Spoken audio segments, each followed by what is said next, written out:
You're listening to a podcast from The Word. I'm very grateful to Martin Simmons, actually, because without him, we would have missed the news that following the fact that last week we were talking about your actual trip to the legendary Wheelie Festival. To Wheelie. In 1971. Clacton-on-Sea. 50, count them, 50 years ago. But Martin gets in touch to say that on Monday, I didn't realize this, there's a Wheelie tribute festival close to the site of the original. And we've just been having a look at the website. I'm just looking at it now. It's hilarious. It's tribute acts, isn't it, basically? Yeah, it's an Ed Sheeran tribute act. There's Spice Girls with a Z. There's an Oasis band who look absolutely nothing like them. What else have we got? Is it Dave as Rod Stewart? Just a guy called Dave. I do believe it's Dave as Rod Stewart. That's it's effectively Dave, isn't it? It's Dave. Yeah, Dave. It's Dave saying, "Do you think I'm sexy?" That's basically what it is. But I was particularly intrigued by looking at seeing how the tariff, shall we call it that, compares and contrasts with your experience back in 1971. I'm looking at the options here. You can get an adult VIP ticket for £23 plus the £3 booking fee. You can get a child VIP ticket. The idea that a child is VIP is interesting. £15 plus £2 booking fee. And then my personal favourite, the OAP VIP. Of course. That's great. OAP, with a free deck chair. They're sold out, sadly. That's £17. They would be. Well, they'll all be survivors of the original campaign. They'll be people my age. Mind you, we didn't get an inflatable side, head massage, paintball, a boutique market, henna tattoos, shooters, so the psychology. Parking, I think the parking is £6 plus a booking fee. Yeah, there it is. Car parking, £6 plus £1 booking fee. Now, how much was it for you to go to the original? Well, I think I've got a feeling it was £2, but then I've also got a feeling it was less than that on the door, as it were. I think it was £1.50. Mind you, didn't get much for your £1.50, but I mean, you did get, as we said last week, wall-to-wall music starting at Friday evening and ending 24 hours a day later on Monday morning. So we got a pretty good deal. You did get kept awake for 48 hours, didn't you? We did. We were happy. Yeah, you were happy. I'm just looking at a poster that Jeremy Vine, I think it was, tweeted the other day. He said he thought one of the best festivals lineups he'd ever been to was Reading Rock Festival in 79. I'm going to read you this very quickly because it's 79. 1979, Reading. I reviewed it for the NME. Think I was there. In 78. You might have been there. No, I wasn't. I reviewed it for the NME in 78 when it was kind of Sham 69 versus the Jam and all that kind of stuff. But look, this is amazing. Friday night, you got the Police, the Tourists, Wilco Johnson, The Cure, Go slowly, Gotham. Okay, the Police, the Tourists. Yeah. Remember Annie Lennox? I certainly do. Pete Wilco Coombs. Johnson. Pete Coombs, that's right. Eddie Chin. And Jim Do It To Me. Don't tell me we've named we the know tourists. all 5 members of the Tourists. I went on the road with the Tourists. I went on the road with them down to Bristol Colston Hall, as we were still allowed to call it then, in a van. Wasn't really it? Good fun. Sorry, brief digression on the Tourists. Wasn't Pete Coombs the kind of leading light? He was. He was the person who wrote the songs. Yeah. Yeah, he was the kind of Brian Jones of the group. He actually thought of himself as Brian Jones. So talk about, having his thunder stolen. He really did. It all ended in tears. They fell out really badly. Oh, really? Oh, dear. I think so. I know. Very sad. But anyway, the Tourists they had a hit, didn't they? I only want to be with you. Wilco Johnson third. The Cure. Right. I mean, on fourth on the bill. That's pretty good in 1979. You wanted to do Doll by Doll, who were fantastic. Yeah. Punishment of Luxury, a.k.a. Punny Lux. Punny Lux. Yeah, the Jags. Oh, it sounds like a vacuum cleaner. The Jags. The Jags, a lot of straight ties, a lot of thin lapels. Skinny ties, thin lapels, Signed to Ireland, rolled back sleeves. Signed to Ireland came from Scarborough. Did they? Linen jackets. Their hit was called, what was it called, Mark? Oh, God. Go on. I got your number written on the back of my hand. That's right. That's the one. Yes. My God. It was a kind of Elvis Costello light, wasn't it? It was. Yeah. And then we had Bite the Pillow, amusingly titled after presumably the Jeremy Thorpe court case. Oh, good grief! Was that the name of Yes. that band? Bite the Pillow? I think so. God, Yeah, I forgot. I know it became a kind of hilarious kind of comment at the time. And Motorhead with the special guest. That's just Friday night, right? Wow. So that's the warm-up, basically. This is fantastic. So Saturday night, you've got Thin Lizzy. That's good, isn't it? Thin Lizzy in 1979. Steve Hackett, Inner Circle, who I remember pretty fondly. Oh, reggae, reggae group in Capital. Yeah.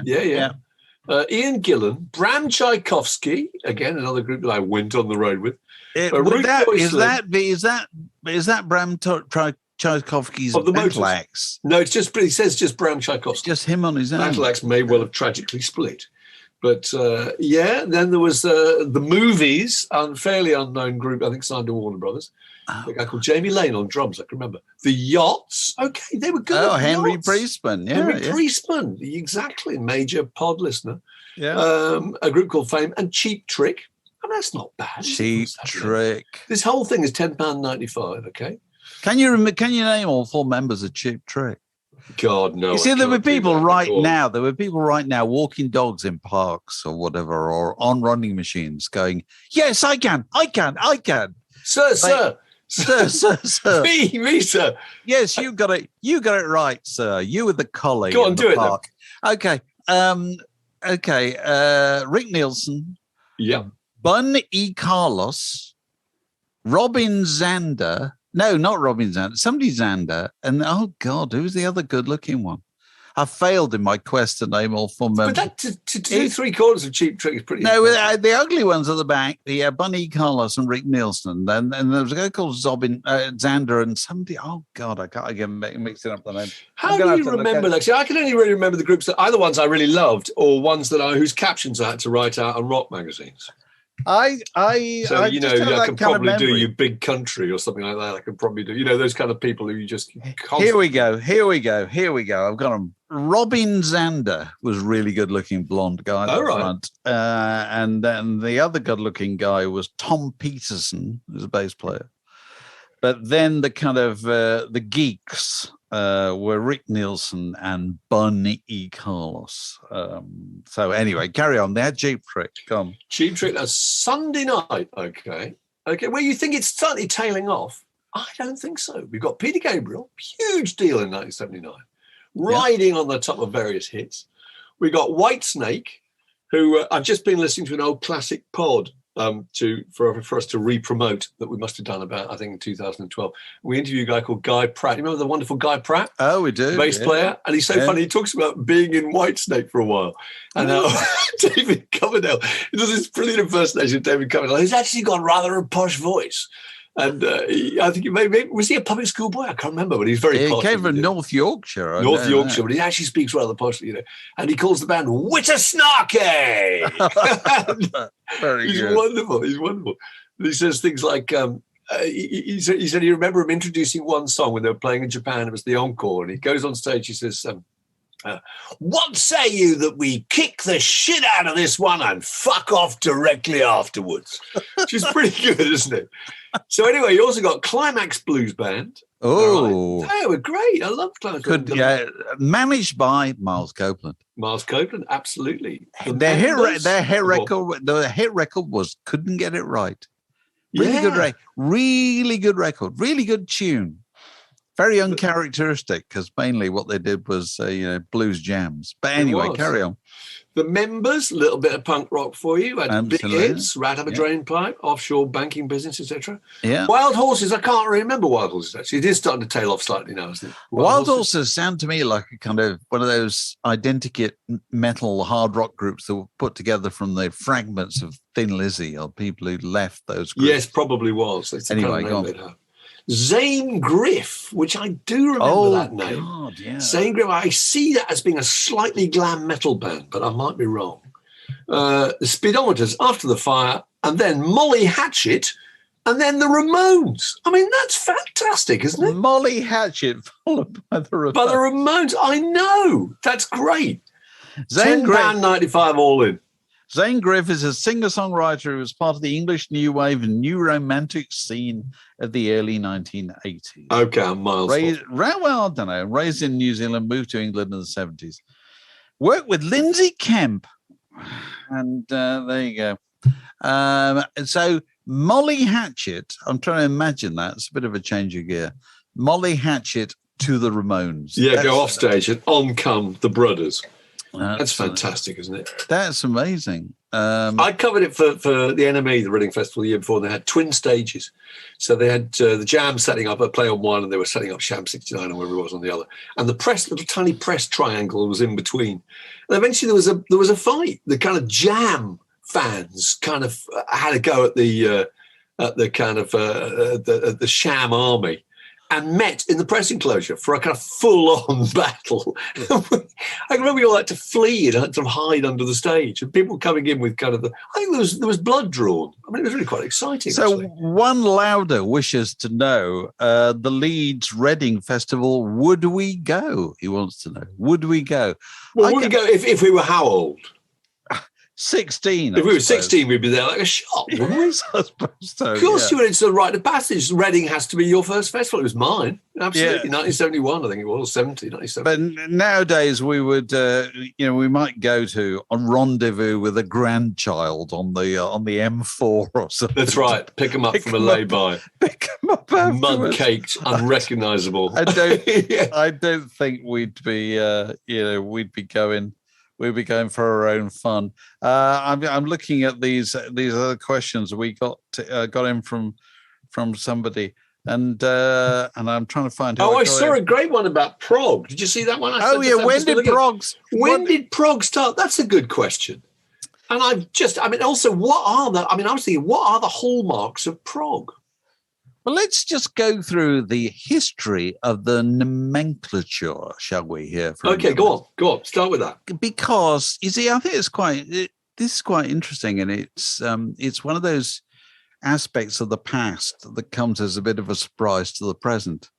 If you go back into the 60s, into the early 60s, bands weren't called bands; they were called groups. Yep. And they weren't yet called acts. They weren't called rock groups. They were called beat groups or pop groups or whatever. And then they might start being called rock groups. And then the term that was in wide use to encompass anybody with long hair who played kind of strange, unaccustomed music that probably had long, sections of jamming about it or whatever, was underground music, wasn't it? Yeah. It was called underground music for quite a while. And then...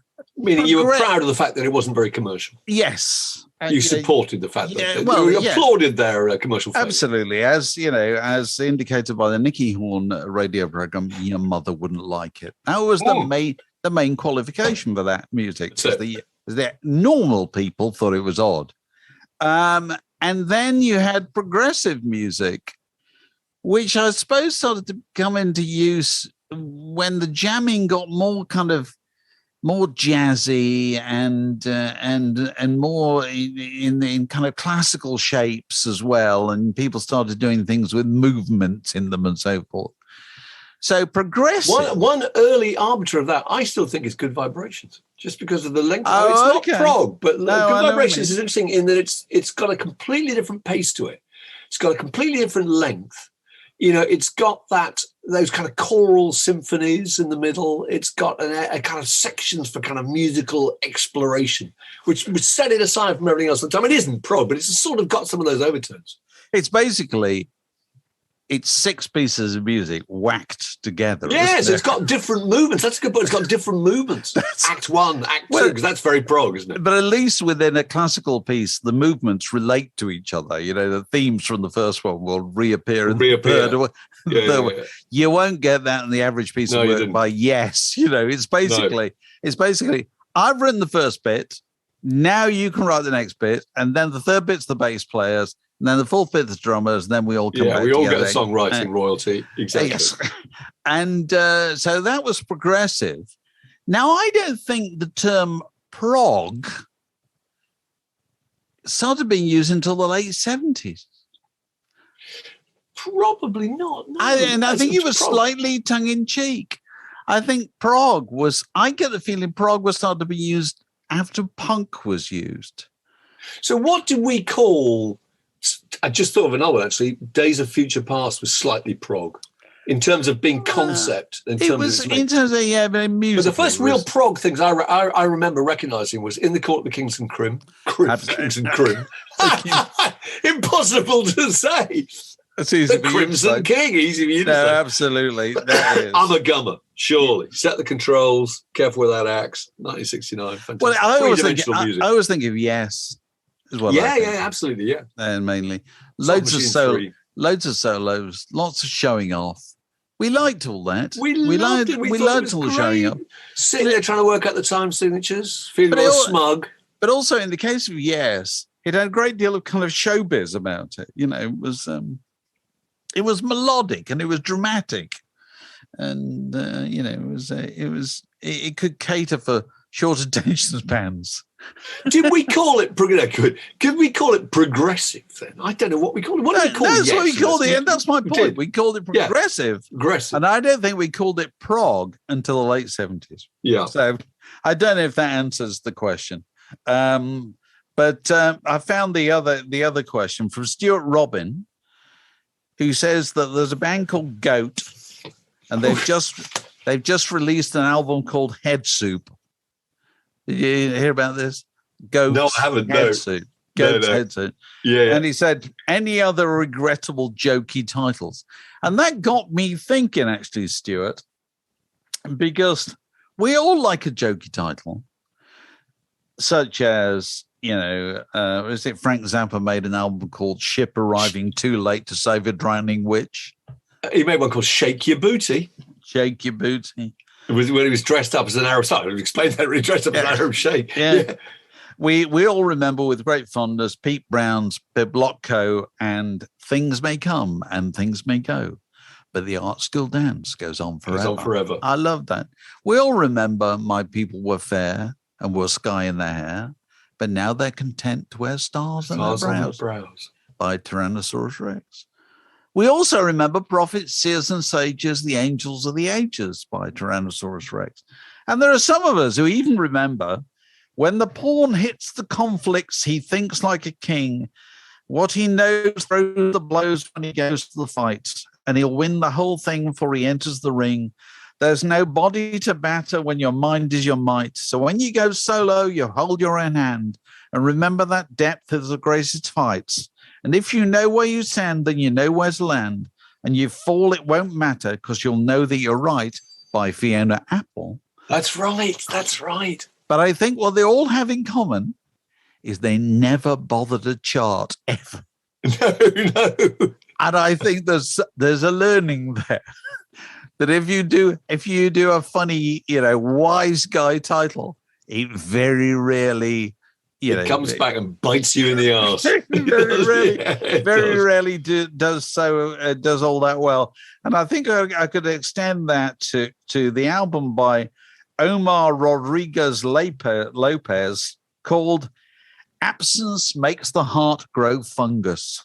That's brilliant. And which I'm sure, his fans very much appreciated, but I'm not sure it ever went any further than that. That's fantastic. The Word Podcast, prime cuts of popular culture served fresh each week. So I've got out my Rolling Stones records, if anybody's watching this as well as listening to it, and I've got them on my lap. The Good, the Bad, and the Ugly.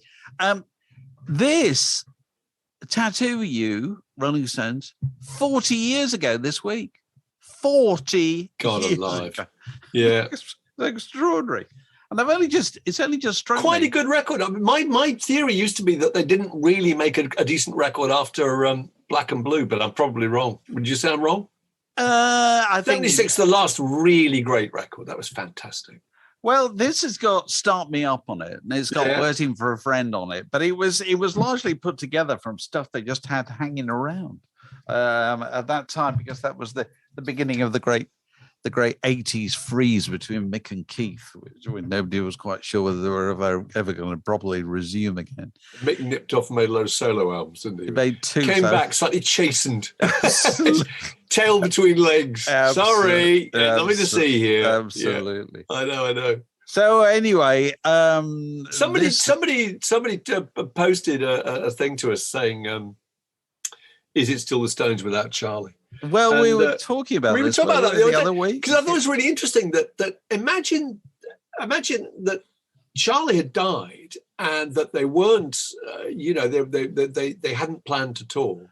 They would then have to say, right, we're now officially going on the road as the Rolling Stones without Charlie. No, but actually what happened was they'd already taken the precaution, hadn't they, because he was ill, of booking in Steve Jordan, who was his drum roadie. I think I can't remember his technique. Well, no, Steve Jordan was played on all sorts of people, with all sorts of people. It's just a really good session. But he's someone recommended by Charlie. So they've already got they've got the kind of excuse that they are going to tour with Steve Jordan. So if that works, they can then say, well, it worked, and which I'm sure it will, and we can carry on. So they're in an interesting position, aren't they? They don't have to start from scratch and make a statement about whether they're continuing. They are continuing. They were continuing anyway. Well, I don't know. Will they still now? I wouldn't pretend to know. Because it's one of those things, it's personal, isn't it? Do you think it constitutes the Stones? I don't really. That's my feeling. You see, but you and I say we're the same vintage with regard to these things. So we still think that Ronnie Wood was a bit of an interloper. Yeah, I don't think Ronnie was a Johnny come lately. Somebody called me from a national newspaper the other day, after the sad news of the death of Charlie Watts, and said, well, it's a sad day. First Rolling Stone to die. I thought, no, don't think so. I don't think so. Brian Jones was Ian Stewart, 50 years ago. Yeah, I suppose you could include Ian Stewart, really. Yeah. So but obviously, very, very sad for clearly very sad for Charlie Watts' family and for the Rolling people on the news desk of national papers. And I can remember being rung up sent an email by somebody saying, could I write something about the sad death of Clarence Clemens? And he'd spelled Clarence wrong, and he spelled Clemens wrong. I was thinking, do you know who he is? I wonder if you actually know. I know. But now people are speculating, will they carry on? And you wouldn't be surprised if they did, because there's a streak of cussedness about Mick and Keith when it comes to these things, and don't you be telling us when's the right and the dignified point to draw this to a close. Completely, because I can't see them making an announcement of any kind. No, I can't. You know what I mean? And it's what they do, and it's their prerogative. And my feeling is, if you don't approve, don't go. That's fine. Oh, absolutely. But, a lot of people do approve. It's like there must be a lot of people who went to see The Who, who didn't have a rhythm section either, and just had two members of the original team alive and thought that was fine. Danny Baker tweeted this fantastic thing the other day. I don't know if you saw that about the availability of Paul McCartney and Ringo Starr. Yes. See, now this is good. He did it facetiously and said, well, why doesn't Paul and Ringo just step in and help? Then he suddenly thought, that is a fantastic idea. This is the ultimate tribute act, where they can do 50% Stones songs and 50% Beatles. They can do I Want to Be a Man, can't they? And they could, exactly, yes. Yeah. I thought it was a fantastic idea. So, who knows what will occur? Because, and also, when the Rolling Stones playing these huge stadiums full of people, 40,000, 50,000 people, there must be 30,000 people there who have no memory of them in even the 80s, absolutely, let alone the 70s, let alone the 1960s. Yeah. They're just this thing that's always been there, and you should go and see while you can, kind of thing, which people have been saying ever since 1990. Yes, it's your last chance. Hurry. It's your last chance. Fathers take sons, exactly. So great Charlie moments. There he is on the cover of Get Your Yah-Yahs Out. What a curious cover that was. Jewels and binoculars hang from the head of a mule. Wasn't that the gag? There's a Bob Dylan line, isn't it? I think you got binoculars hanging from the head of the mule. I'm not sure you got jewels. I thought there were jewels as well. I may be wrong, but I thought that was the gag. It was meant to allude to that line. I think so. I don't think it deliberately does. It's just it's a donkey carrying a drum kit and a guitar. Classic Charlie on the cover here of their Satanic Majesty's Request. Classic incarnation of the "Do I have to wear? Do I have to wear this, boss?" Picture there. There he is on the cover of the Rolling Stones' second LP. Picture shot by David Bailey, I think. Yes, cover photograph, David Bailey, and on the back there, looking well turned out in the suit and tie. First Rolling Stones. How? I mean, the nerve. This is your first album, and all it says on the front of that record is Decca. You know what I mean? It doesn't say Rolling Stones. It opens with a Charlie Watts drum fill, I think, doesn't it? That album. I suppose so. Yeah, Carol. I think it is. Yeah, it probably does. And there they are. They are depicted by Guy Pilat on the cover. It's only rock and roll. Sorry, I'm boring you. Is this all right? This is absolutely riveting. I love it. I love it. This is the Rolling Stones Sticky Fingers from 1971, so released pretty much, around about this time, 50 years ago. So that's amazing to think, actually. God, I'm just going to do that. Hang on a second if I get that back. That is extraordinary. 50 years ago, Mark, Sticky Fingers. 40 years ago, Tattoo Year. You know what I mean? Yeah. Only 10 years between the two. And it feels like eons, really. It does. It separates the two of them.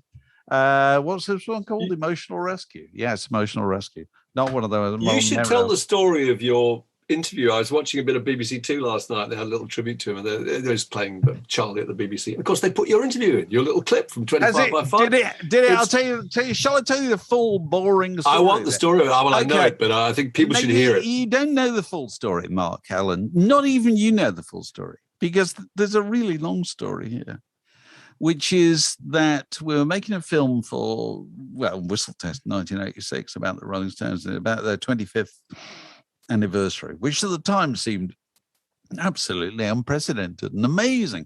A band had been together 25 years. There weren't any, No, no one can believe it. And the headlines in the papers were always the collective age of the Rolling Stones. Which they still do. They still are. The collective age. God. Yeah, the collective age is whatever it would have been then. 127 and they're still going. It's not been interesting since 1972, that particular gag, No. They still do it. Anyway, and so we had a meeting with Mick at their office in Cheney Walk. And it was agreed that they're all going to do interviews. They were all going to do individual interviews. And the joke was, even Charlie, Charlie will have to do it. Yeah. He won't want to do it, but he'll have to do it. Mick, obviously, no trouble at all. Keith, Ronnie, no, even Bill, But Charlie's going to do it. And, we tracked them all down and we did them all individually. But Charlie was always evasive, couldn't set up a time to do it at all. And so I just had to grab him during filming they were making a video for One Hit to the Body at, I think, Elstree Studios, a studio near London. It's on the set. We're in the car park or something, isn't it? We're in the car outside the car park. There's a sound stage, and then we're outside in the car park. And I think it's directed by Russell Mulcahy, I think. And they were saying, "Yeah, don't worry, we'll get Charlie." And Charlie was clearly trying to avoid the issue. He was going around the place like a kind of hunted animal. He really didn't want to do it. But anyway, he was finally produced. And all right, get started in the middle of the car park. And I'm aware of the fact that over my shoulder, doing their best to make him laugh or to put him off or to add to his discomfiture were, of course, Keith and Ronnie, the eternal 15-year-old. I was going to say, it's suspended in perpetual adolescence. The idea they're there kind of making faces over your shoulder. Nothing's funnier, you know what I mean? Kind of pinching each other and punching each other and all that sort of. And you know what it's like. It's a nightmare doing interviews like that in the middle of car parks anyway, because you're surrounded by people all pretending that they're not listening, but really listening right like crazy. You know, you go. And Charlie has every excuse to be distracted too, doesn't he? And he's People distracted waving at him, and absolutely. And so I launched on my little bit, and you know what these things are like. You're just trying to get them to bite on something that you'll get a usable answer out of, you know. You do a fantastic job. Well, no, I just kept keep going. At it until the end. Then you tee him up at the end. Well, hold on. And he comes First of all, I think I said, so let's talk. I thought, let's get him off the subject of the Rolling Stones. Just get him to talk about jazz or something like that. You know, because you think, oh, there's somebody comfort zone. He can't pretend that he's being, you know, made to talk about something he's unwilling to talk about. So something like, oh, let's talk about your other career. So, what other career? Getting really stroppy. I know. It's like, oh, please, you know, you're doing this interview. Well, I know you've been made to do it, but it's part of your kind of your job or whatever. Anyway, and we got through this. And then at the end, I don't know, I got somebody was reflecting on 25 years. And I thought, so, well, there's a lot of it's been hanging around, hasn't it? And so, and I can't remember, I must have teed him up to say something like... You did, you said a lot's been hanging around. He says something like 20 years playing, 5 years hanging around. No, he said 5 years playing, 20 years hanging around. But he was, I'll tell you what it was like. And I was talking to Jeff the other day on Five Live about it, that it's very much like the famous Bob Dylan never-ending tour quote, which we all know came from Adrian Devoy. Adrian Devoy interviewed him for Q, and he said, so tell us about your tour. He said, which tour? He says, well, it seems to never end. He said, yeah, it never ends. And so Adrian said, so it's a never-ending tour. And Dylan said, yes. So the quote is Adrian probably as much as Bob Dylan, you know. Yeah. So this was a bit similar. This is a bit similar to that. And of course, you know, they used that in the film or whatever. And then they must have recut all that footage and I think it turned up in possibly in some kind of career retrospective, probably after 50 years or something, made for the American market, where they took my little bit and they overdubbed my voice with an American so that they could make it sound. That's cheeky. As if they'd invented it, as if they were responsible. Can I just go a bit further? That's shocking. Can I just go a bit further? It's fucking cheeky. That is really cheeky. Did anybody ever complain? Well, who's going to complain? You know, it's years gone, you know, it's the BBC, nobody complains. Oh, that's wretched. That's a low trick. So, and I'm just getting off my chest right now, you know. And so that quote, which was unwillingly dragged out of him, is now quoted absolutely everywhere. It is. It's the one thing everyone always says about it. And so that's the way those things go. So anyway, more Rolling Stones records. There you are, Exile on Main Street. What a great cover that still Fantastic. is. And Some Girls, original cover there, Mark, before they had to withdraw Lucille Ball or whoever. There you are. There's, can I see Charlie, a little figure on the top of the cake? Let It Bleed. Yeah. And the cover of the cake on the cover of Let It Bleed. By Delia Smith. Delia Smith made the cake. And now we have the best Rolling Stones record. No, maybe not. The first one's probably the best one. Second best one, Aftermath. What a great record. Okay. Aftermath is Roll Gold. Oh, I've got another copy of Aftermath. I've got 2 mono copies of Aftermath. Rolling Stones, Beggar's Banquet, great record. Goat's Head Soup, we were talking about that earlier. Through the Past, Darkly. And there he is looking splendid on the cover of Between the Buttons, cover taken by Gary Magfitch. Interesting Charlie moments. We were talking to somebody on our quiz last night, weren't we? The Were in Your Ear quiz, who pointed out that on Honky Tonk Women, he only hits the cymbal twice. Yes. And I listened to it and checked it. It's true. At the very beginning, after the cowbell, there's just one strike of the cymbal, and then there's no use of cymbal till the very end. The very last note of the song is a cymbal. Isn't it interesting? Absolutely. And there funny he is, how looking splendid on the cover of Art of Our Heads. taken, as Garrett was telling us, in Mason's yard out the back of Garrett's old studio. Carry on, go on. I was going to say, it's interesting when guitarists or keyboard players, whatever, you get people using adjectives to describe their music. It's wailing or it's elegiac, their tone, or comparing them to other musicians. But a drummer, you get lots of technical information. Yeah. Because you can physically see what they're doing and you want that explained to you. There's a brilliant piece by Max Weinberg I read where he talks about, also Stuart Copeland saying the one thing about Charlie Watts, he played very quietly, which I didn't realize. He played incredibly quietly, which is amplified really loud. So he has that amazing lightness of touch. Yeah. And that detail, if you listen you never saw him lift this joint. No. You never saw him lift his arms, did you? Never, ever. No. Yeah. Yeah. And he said, Max Weinberg says, and everyone always talks about how we play behind the beat, but Max Weinberg explains it really well. He said that he used this technique, the great Al Jackson, the Stax drummer, where you deliberately play behind the backbeat, not by focusing on the 2 and 4 beats, but the 1 and 3.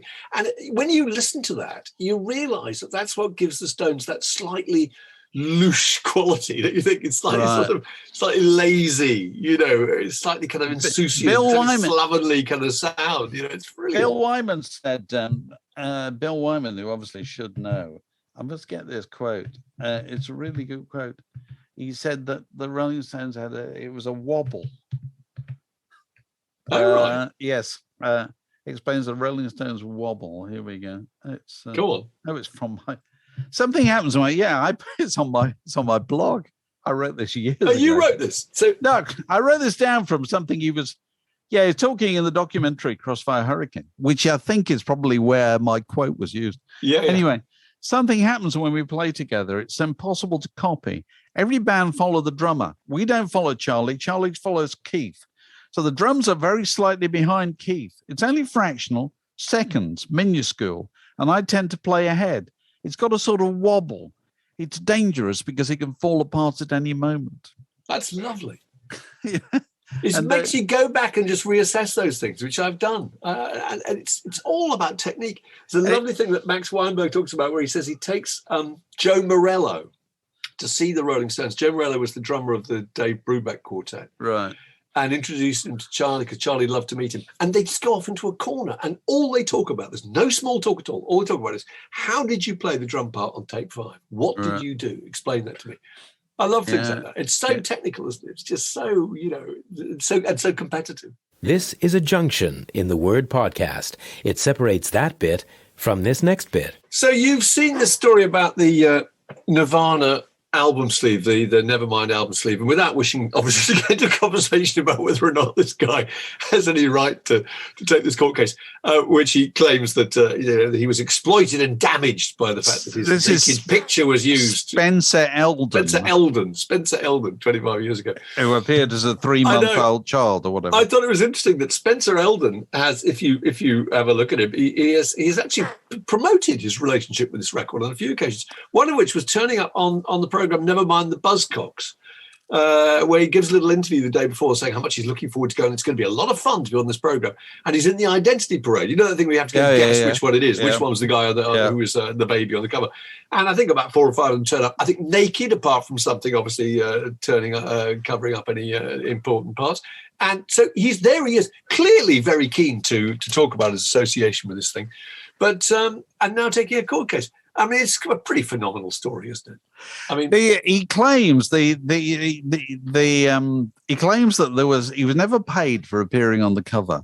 They got 200 quid for it, didn't they? And apparently his parents never signed a release form. Now, if so, I bet there's some arses are being kicked at Geffen Records nowadays. It's possible if somebody didn't sign a release form, Yeah, they got it from the photographer, didn't they? I think. No, they shot it for they shot it. For it was cover. shot for that. Well, that's according to the account I'm looking at. But his parents never signed a release form, although, as you say, he was perfectly happy with it. But the thing I wanted to really take issue with this, and I want to ask Alex's view on this, actually. He claims that the lawsuit claims the image is sexually graphic and says it makes Eldon resemble a sex worker grabbing for a dollar bill. And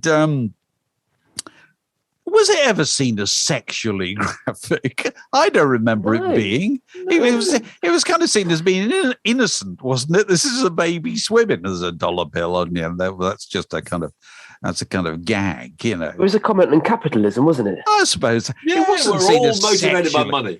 Yeah.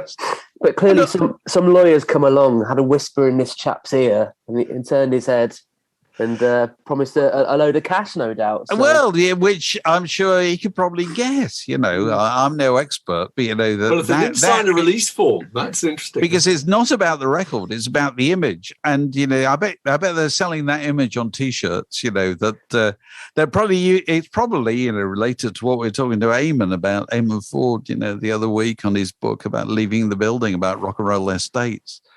That you end up being the bulk of the earning is in fashion items, is in posters. It's not in music at all.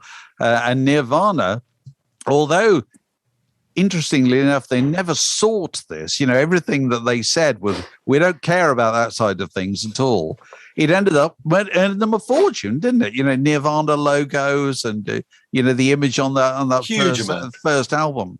The smiley face with the crossed out eyes. Yeah, all that stuff. All those kind of. Interestingly, did you know this chap has? I believe he has a tattoo of the Nevermind font. He does. Yeah.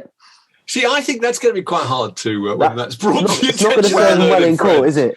Well, I think so. Except that, if they didn't sign a release and the sum of money wasn't fair, he might be able to get somewhere. I don't know, but I just thought it was interesting this argument that they're sexually graphic, because I think it sort of relates to the other, controversial old album covers that often get pulled out in this context.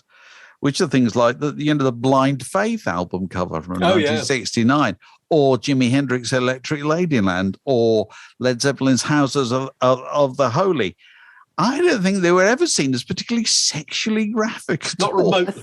They remotely. Kind of modern representations of like cherubs and cherub illustrations. Yeah, I suppose so. Yeah. If you think about people they raise their eyebrows a bit. But, you take Houses of the Holy, which is another, the one that's sort of controversial. That was seen as kind of innocent and art. That was a piece of art, wasn't it? Have you heard of the album that Halsey's just released? No. The artist called Halsey, and she's just released a record which contains an image of her with baby on lap, with her naked breast exposed, and her argument is it's all about it's empowerment and. Well, they say that is always it's anything nowadays. If you want to defend anything, you say it's empowering. That's just what you do. Nobody said that 10 years ago. They said something different, and it'll be something different in another 10 years' time. So that's just that's the way of the times. Although talking of courting controversy, Mark. Did you look at the clip of Kanye West doing his latest listening party for his album? Oh, I did, where he sets himself on fire in front of a mere 40,000 people. I know. What I was amazed about that is that nobody at any point suggests that it might not be him. Because news stories tend to just go along with whatever makes the best news story. They're not going to burst the bubble by checking any facts. No insurance company in a gazillion years would ever allow Kanye West to appear to be even slightly on fire. You may be right. They must have swapped it with somebody, and he must have gone out on stage and apparently been burning. But I was intrigued by the fact that he appeared.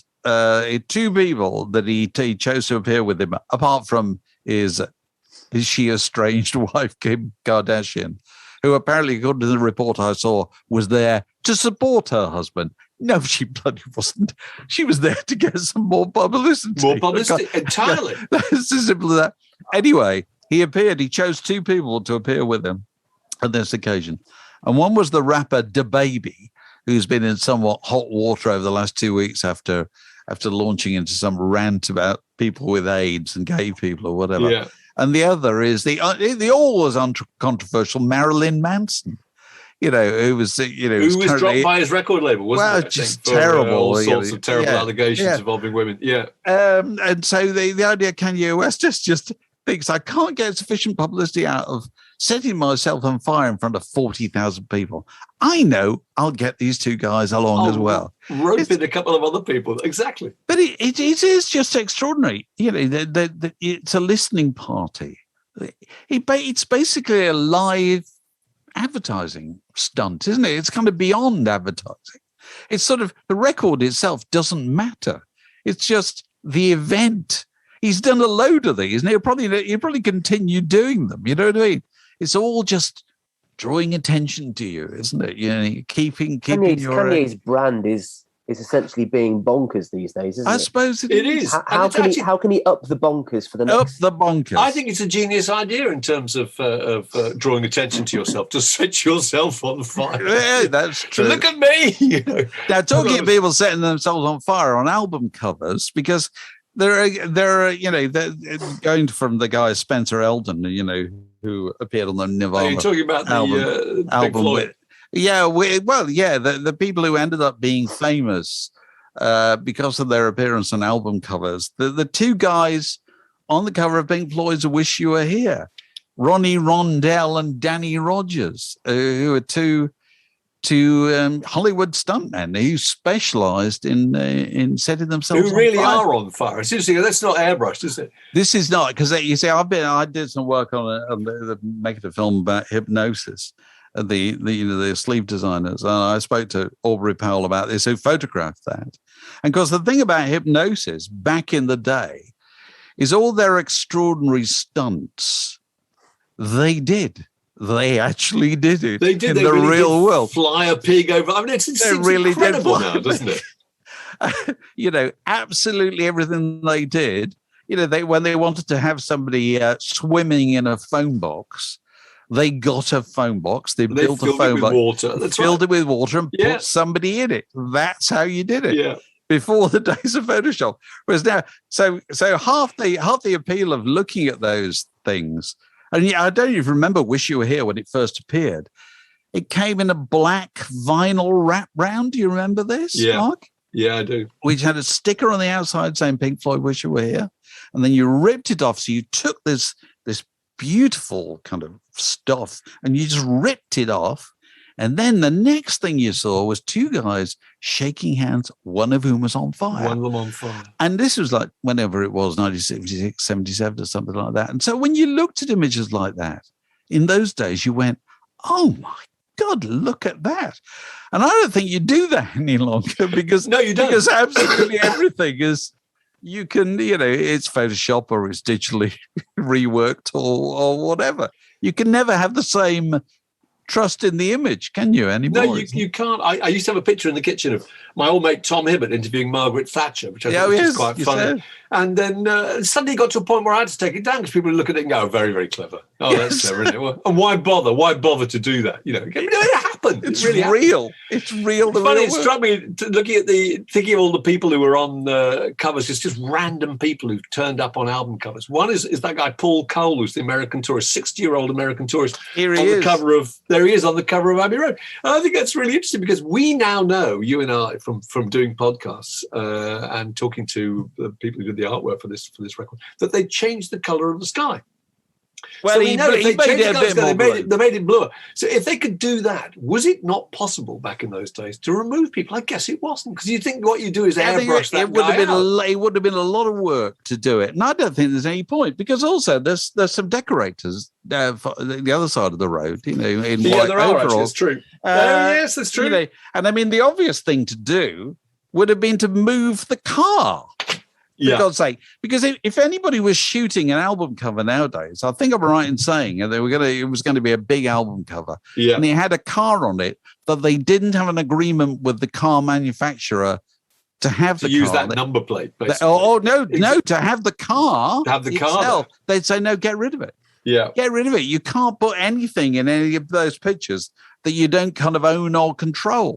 Whereas and that car's had a life of its own, isn't it? It's changed hands. It's in a VW museum in Germany. That's right. But the guy who owns it is still with us. He got in touch after I wrote a thing in the Radio Times about this a couple of years ago. But yes, Paul Cole died a few years ago, and he gave interviews for the rest of his life about having been the man on the cover of Abbey I Road. love it. It's really detailed. It's all about how he'd gone out and bought a new blazer, hadn't he, in the sales. Yes. And he's standing there waiting for his wife. And he looks around and he said, I've got you. He said, I just happened to look up and I saw these guys walking across the street like a line of ducks, a bunch of kooks, because they were all rather radical looking at the time, and you didn't walk around London barefoot. Just a lovely idea. And then years later, somebody points out to him, that's you, isn't it? Yes, you on the cover of Abbey Road. Which is an incredible thing to happen, The other one here I've got is the cover of Bob Dylan, John Wesley Harding, and because this appeared at the height of psychedelia, when absolutely the Beatles had done Sgt. Pepper, where you were encouraged to know who everybody was on the cover. It was a puzzle, and then Bob Dylan appears with this, and you think, who the hell's these guys with Bob Dylan? And these two either side of him are the Bauls of Bengal. Bauls of Bengal, that's right. The Indian folk musicians who were spending time in Woodstock. And I think Albert Grossman was managing them at the time. And the other unaccountable person here is a guy called Charlie Joy, who's just behind Bob Dylan, who was a carpenter and kind of handyman. And he just happened, their picture was taken in the garden of Sally Grossman's house in Woodstock on a day when it was like 20 below, unbelievably cold. And Charlie Joy just happened to be working on the place. And so Bob Dylan said, come and get in the picture. And he ended up being on the cover of John Wesley Harding. And there's another person down the bottom, isn't there, that Sid Griffin pointed out to us. You can see the cowboy hat of the person who's kneeling down at the front, who's been cut out of the picture. Oh, good grief, right. Yeah, there is. So there's another person there. It's absolutely fantastic. And then there are the people who were there very deliberately. The Kate Murter. Oh yeah, Kate Murter on the is the woman who holds the torch or the glass of Coca-Cola or whatever it is on the cover of Supertramp's Breakfast in America. Kate Murter was an actress and a musician, and she'd been in various musicals and things. And she was actually in the film of Breakfast at Tiffany's, which made me think that's possibly why she got the job. Really interesting. Oh, another one I like is the Meat is Murder cover. And the cover of that was a guy who was an American Marine and photographed while he was out in Vietnam. And he had "Make Love, Not War" written on his helmet. And they used that picture and changed it to "Meat is Murder." And he saw it. His sister was out shopping in a shopping mall and suddenly saw this thing and brought it back and said, "Isn't this you?" And he was absolutely astonished because, of course, nobody asked your permission. There you are. Nobody would ever know it was him. But he was just amazed that they used that thing and that they changed the wording, That's quite something. Yeah, and there's obviously Peter Bowen, who's on the cover of the U2 records. Oh yes, who's on War and on Boy. Yeah, and but one of my other favourites is This Is Hardcore by Pulp, and there's a girl on the cover of that who's called Xenia Sobchak. And she was a socialite, actress, and politician who eventually ran against. Do you remember? It's a kind of slightly pornographic image of her in the red satin dress. She then ran against Vladimir Putin in the 2018 Russian presidential election. Incredible, really. And didn't win. Didn't win. No, youngest presidential candidate in Russian history. Isn't that amazing that she's the girl on the cover of This Is Hardcore? I love all this stuff. I do too. Because you don't get this with CDs.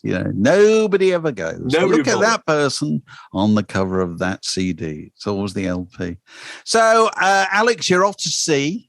I am. Yes. You got your kit bag over your shoulder. You've written to your mum. You're going to be. Alex goes occasionally to be a cabin boy. On a pirate ship. And are they letting you off at all? It's 3 months, isn't it? Is it 3 months? 3 months? Yeah. As things stand, how often do you get to shore? Well, we dock at a port every day, pretty much. This particular stint is a sort of circle around the Western Med, predominantly, sort of tottering between Spain and Italy, broadly. And we'll be somewhere every day. But as things stand, because of the current situation, we've been told that crew at the moment are not allowed to get off the ship. I suppose. It's because that's right. That's what you told me. So I thought you were actually pretty much ship bound, aren't you, for two or 3 months? Well, passengers can get off with an accredited shore excursion. So they can go off to do. That's hardly liberation. Well, I don't know, because you've got to go around a ruin. No, you dock in Naples. You're going to want to see Pompeii. Do you know what I mean? And so you have to go for a specific purpose and not go outside your bubble. And I mean, there are tons of things you can do. But old Alex from the Beatles getting off to go to H&M to buy some socks. It doesn't really That's not very high on the list of priorities. No. So I've found myself in a curious position of having to pack for a solid 3 months, which has been interesting. So you've dry cleaned your Beatles suits. Dry cleaned my suits, got them retailored, got made sure I've got the requisite amount of socks plus some spare socks. Socks key, as we all know. Ready to go. We're in the Isle of Wight at the moment. Currently in a little hotel in Newport. We're rehearsing in Ride. Literally got a ticket to ride. Ticket to ride. That's where the Beatles got their idea, isn't it? It was, yeah. They used to go down and see what Paul's uncle. It was John's auntie, wasn't it? Not Paul's uncle, John's auntie. I think it was John's auntie, wasn't it? Mimi. Well, maybe I'm wrong. But somebody actually had a ticket to ride, RYDE, didn't they? And that's how the idea was. I got a ticket to ride. Fantastic. I got hovercraft here yesterday, which is fun. I didn't know they were still going. No, yeah. That's amazing. So you sort of get put into the holding pen. So you do. So they really do cane up off the sea, up the beach into the shed. Presumably, it's absolutely terrifying. Isn't that amazing? It's coming to attack. This thing just leaps out of the sea onto the beach and sort of deflates itself. It wasn't choppy or anything like that, because people always say hovercrafts and choppy. That's why they didn't work commercially. People felt really ill on hovercrafts. It was such a good idea. Yeah, it was pretty smooth. I mean, it went really fast as well, actually. Right. But it was a calm day. I'd imagine in November it's a bit of a different story. But so next time we meet you, you'll be on the ocean wave. I'll be wearing my pirate hat. Little plastic parrot on my shoulder. Stowed away. We shall look forward to that, Alex. What's a pirate's favourite letter? I don't know. What's a pirate's favourite letter? R or something. No, go on. No, it's not R. It's the C, loves. This podcast was brought to you by The Word.